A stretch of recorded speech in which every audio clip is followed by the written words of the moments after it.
opportunity ini akan jauh lebih sound gitu ya, jauh lebih menarik apabila pemerintah dalam hal ini Badan Otorita bisa mengekspresikan opportunity ini nih, itu tadi Pak Gary ya. Jadi saya kira teman-teman sahabat-sahabat saya di Badan Otorita ini sudah sangat mumpuni kok. Mereka saya kenal sangat sangat rooted ya di mengakar di bidangnya gitu ya. Nah, yang diperlukan sekarang adalah bagaimana network mereka itu dioptimalkan. Ya. Aku yakin ya mereka ini wait tapi mau gitu. Sebetulnya mau sekali. Karena apa? Karena selalu ada upside untuk early birds lah. Gitu ya. Betul. Nah, sebetulnya ini bisa dikurangi dengan misalnya kenapa tidak sampah itu dibundling ya dengan digabung dengan fasilitas limbah gitu. Pelayanan fasilitas limbahnya. Kemudian dibanding juga lagi dengan pelayanan utilitas lain gitu ya, seperti circular economy untuk daur ulang ya.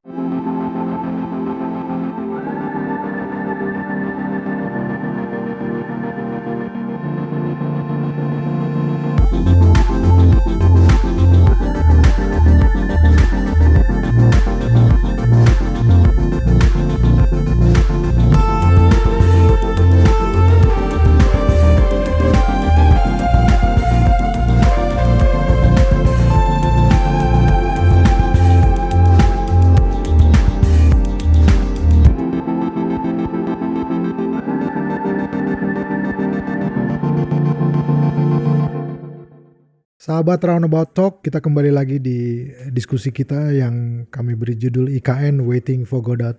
Di bagian 3 ini kita akan membicarakan peluang-peluang usaha atau business opportunity apa saja sih yang bisa atau muncul atau tercipta di ibu kota Nusantara ini. Masih bersama dengan Mas Bernardus Jonoputro atau Mas Bernie. Dua bagian sebelumnya diskusi kami sudah membicarakan tentang anatomi dan bagaimana pembiayaan atau membiayai IKN. Di bagian 2 tadi sudah juga ada sedikit mengenai konsep-konsep pembiayaan baik yang tradisional maupun yang mutakhir yang baru ya. Nah, kali ini Mas Bernie, saya pengen tahu nih. Tadi di bagian kedua kita udah bicara tentang konsep bundling dan sebagainya gitu ya. Mungkin bisa dijelaskan lagi peluang-peluang bisnis apa sih yang bisa tercipta di IKN ini?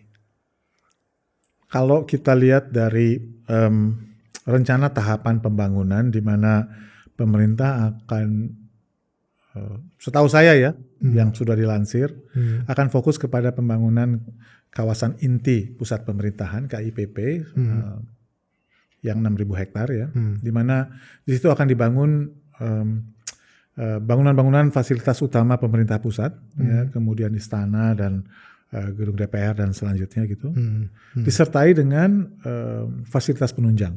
Ya. Fasilitas penunjang baik dalam hal residential maupun mixed use dan juga fungsi-fungsi ekonomi lokal. Nah, tapi di dalam master plan IKN itu sendiri jelas disampaikan akan dimulai beberapa kegiatan-kegiatan atau sektor-sektor ekonomi pengungkit seperti tadi ya, kawasan yang khusus untuk research dan development, research center gitu, kemudian kawasan khusus untuk pharmaceutical modern, kemudian industri berbasis energi baru terbarukan dan sebagainya. Nah, kalau kita lihat dari sisi opportunity untuk berbisnis, maka saya kira seperti pada pembangunan kota-kota baru biasanya, maka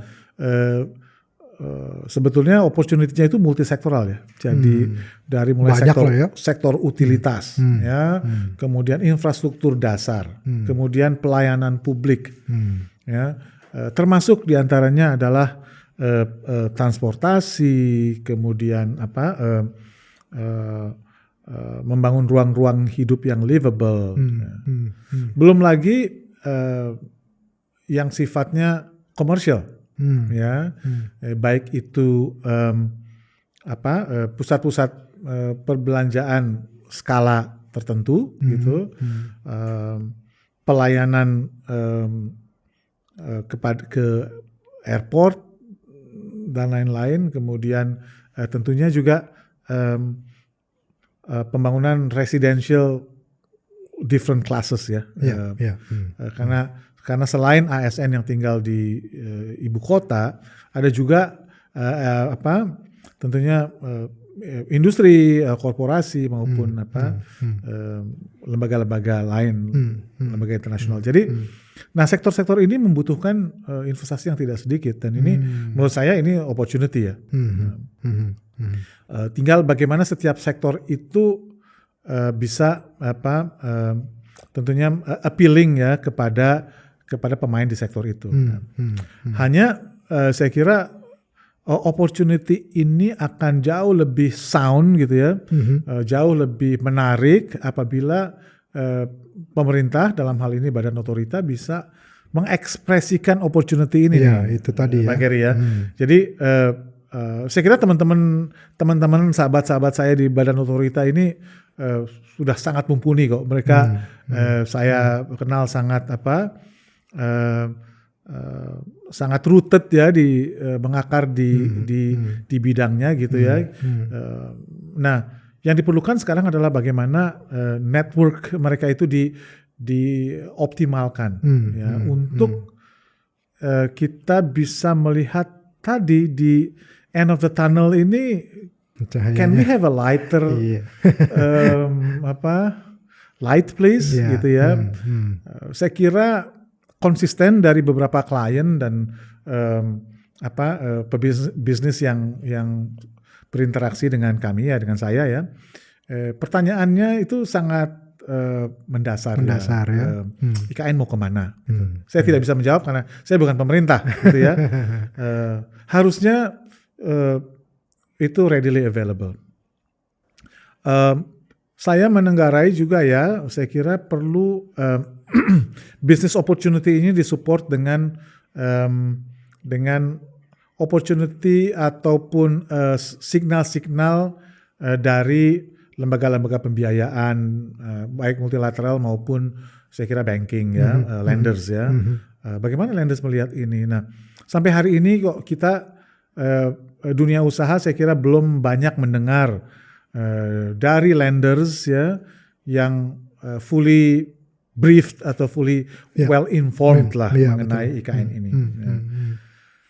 Itu yang membuat mereka kemudian ya nggak tahu wait and see apakah terminologi yang tepat buat para lenders ini?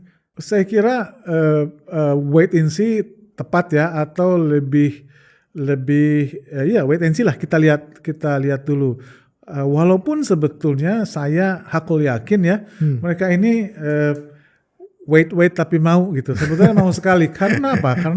Karena selalu ada upside untuk early birds lah. Gitu ya. Betul. Di beberapa sektor yang sekarang sudah mulai pergerakannya ya, infrastruktur dasar, transformasi hijau ya, menuju ke smart city ya. Jadi pembangunan dasar dari bagaimana membangun kota yang lebih smart gitu ya. Kemudian teknologi gedung-gedung pertama ya, green buildings, kemudian green solutions untuk gedung-gedung yang akan green dibangun. Materials juga green ya, materials itu sudah available opportunities-nya. Itu baru dari satu sektor transformasi hijau gitu transformasi ya. Hijau, itu ada peluang di materials, di structure, construction, belum lagi konsultan juga bisa. Konsultan tentunya gitu konsultan, ya. Nah, belum lagi isu berkaitan sektor yang berhubungan dengan rencana pemindahan ASN. Jadi kan itu akan ada proyeksinya kan, ya, tahun ini berapa. Nah, maka kebutuhan penduduk ini kan juga nyata ya. Tapi senyata apa, kita sendiri kan tidak banyak diberikan informasi gitu ya. Tidak well informed, benar. 1000 Jadi kah jadi to a certain extent ya, sekolah, pusat perbelanjaan skala tertentu ya, rumah sakit dan seterusnya itu adalah sektor-sektor yang niscaya di dalam sebuah kota gitu. Jadi instead of pindah ke IKN kemudian mendapatkan pelayanan rumah sakitnya di Balikpapan atau di Samarinda, they should get it locally gitu ya. Nah, ada peluang di bisnis rumah sakit. ya, rumah sakit. Jadi it's about when, ya, how firm. Nah, jadi ini saya kira orang mulai pindah, tinggal di sana sampah air gitu. bersih. Nah, itu juga peluang ya Mas ya? Sangat peluang. Tapi saya kira yang menarik ya, contoh sampah ya. Kalau kita lihat rencana perpindahan penduduk, maka IKN ini akan diisi duluan oleh ASN ya di kementerian. Maka tentu ramp up dari jumlah penduduk maupun sampah yang dihasilkan kan ya, cenderung very inilah ya, slowly gitu ya, dalam waktu 20 tahun ke depan. Nah, maka bisnis sampah sendiri per se gitu, apabila kita akan menciptakan swasta ingin menyiapkan fasilitas sampah modern, hitungannya itu akan susah sekali ya untuk investasinya itu kembali gitu. Maka pemerintah harus mengganjelnya dengan jaminan maupun yang disebut dengan viability gap fund ataupun jaminan pemerintah itu besar sekali. Nah, sebetulnya ini bisa dikurangi dengan misalnya kenapa tidak sampah itu dibundling ya dengan digabung dengan fasilitas limbah gitu. Pelayanan fasilitas limbahnya.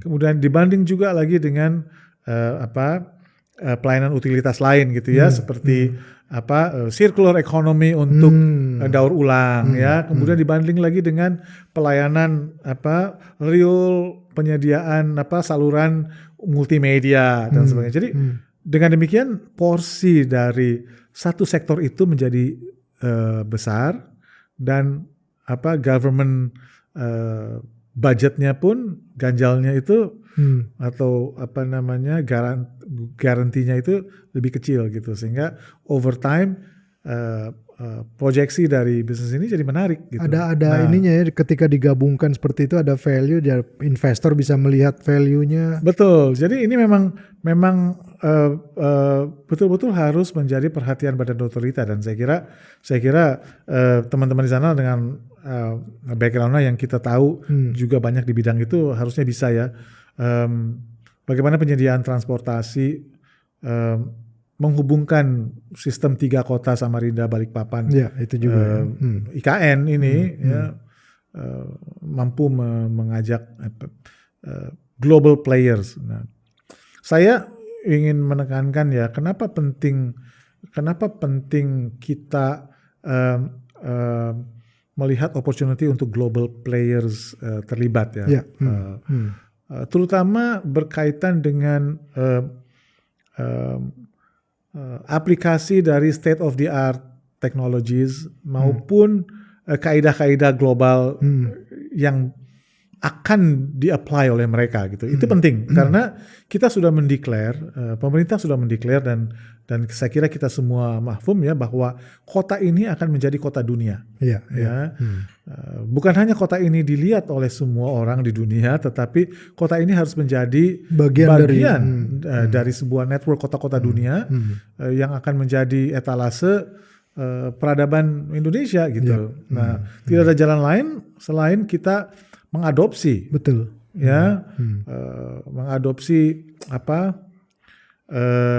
kaidah-kaidah maupun segala kemajuan dan state of the art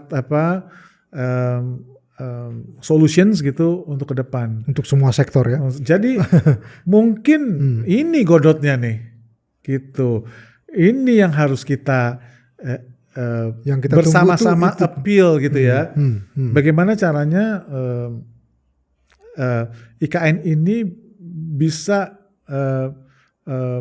menjadi tempat di mana global solutions ya, best practices dan best in class solutions itu bisa diaplikasikan lah. Jadi IKN ini bukan lagi pertarungan politik lagi, tetapi ini mempertaruhkan nama Indonesia ya. Kita mau mempunyai satu etalase global di saya kira sudah demikian ya. Jadi kalau kita analogikan dengan business development dan marketing and sales ya, hari ini beberapa salesman kita udah keliling dunia menjajakan.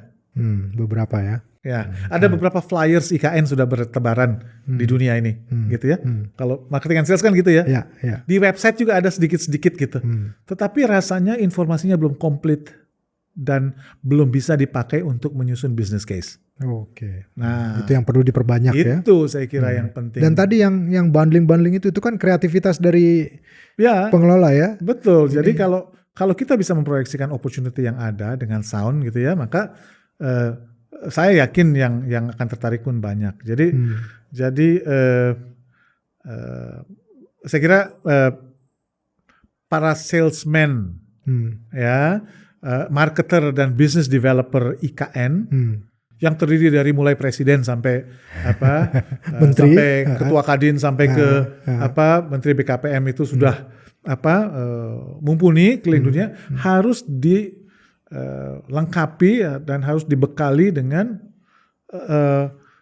paket-paket jualan yang menarik ya, yang udah mateng gitu loh ya, dan siap dijadikan business case. Lenders atau investor nggak bisa bilang no untuk itu juga sangat penting bahwa lenders ya memberikan testimoni atas kualitas proyek yang disiapkan di Indonesia. Dan ini yang harus mudah-mudahan nih sahabat-sahabat saya di Badan Otoritas sudah menyiapkan inilah, kita tunggu karena harusnya ini tahun baru ya, mereka sudah full speed. Iya, udah kita harapkan tahun yang baru ini membawa keberkahan dan teman-teman di Badan Otoritas bisa jalan full speed. Jadi instead of waiting for Godot gitu ya, Godot is waiting for you actually kan gitu ya. Actually I think Godot is already there. We just need to silakan berkenalan. Recognize mukanya Godot seperti apa. Pokoknya segala sesuatu udah harus disiapkan dengan matang. Mas Bernie, sebuah kehormatan ngobrol dengan Mas Bernie, walaupun ini thank you Bang Khairi ya. Di luar kamera sahabat-sahabat semua informasinya cukup intriguing gitu ya.